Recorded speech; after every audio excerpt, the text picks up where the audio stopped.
دنیا کی حکومتیں ایک آدمی کے حالات نہیں بنا سکتی، ساری دنیا کی حکومتیں ایک نہیں، حکومت والے ہوں، محکوم ہوں، کوشش یہ ہو کہ ان بندوں کے اعمال کیسے بڑھیا بن جائیں، اور ہر طبقہ یہ سوچے ہمارے اعمال کیسے بڑھیا بن جائیں۔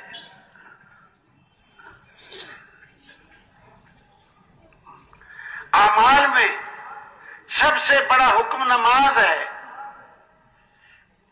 نماز قائم کر لی۔ آپ سب سے گزارش ہے، نبی کی حدیثوں پہ ہمیں عمل کرنا ہے، پیارے نبی نے پیاری حدیثیں بیان کی ہیں۔ نماز قائم کر لی، الصلاۃ عماد الدین، نماز دین کا ستون ہے، من اقامہا اقام الدین، جس نے نماز قائم کر لی اس نے دین قائم کر لیا، ومن ترکہا فقد ہدم الدین، جس نے نماز کو چھوڑ دیا اس نے دین کو گرا دیا۔ اور جب ستونوں کو ہی گرا دیا تو چھت کس پہ؟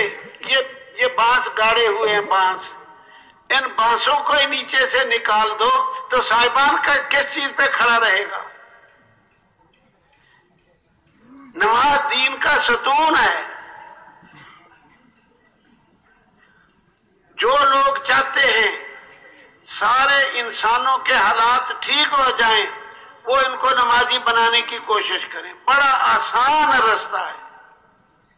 دین قائم ہو گیا نہ جب نماز قائم ہو گئی، اور یہ نماز اس کی تاثیر ہے، برائی سے روک دے گی۔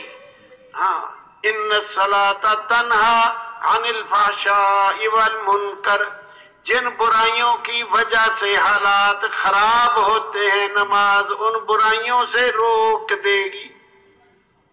یہ رستہ ہے، آسان رستہ، بہت آسان رستہ۔ آپ سب سے گزارش ہے لوگوں کو نماز کے فضائل بتا بتا کر مسجدوں میں لے آؤ، مسجدیں بھر ڈالو، کسی کو بے نمازی نہیں چھوڑنا۔ نماز کا درجہ دین میں ایسا جیسے جسم میں سر کا درجہ، سر نہیں ہے تو جسم بیکار، نماز نہیں ہے تو اس کا دین ہی ختم ہو گیا، دین کاہے کا پھر رہ گیا باقی۔ پیارے بھائیوں، آسان رستہ چھوڑ کر ہم ایسے ہی لگے ہوئے ہیں، پتہ نہیں کیا کر رہے ہیں، پتہ نہیں کیا کر رہے ہیں۔ اعمال بدلنے کی بجائے ہم کہتے ہیں حکومتیں بدل دو، حکومتیں بدل دو۔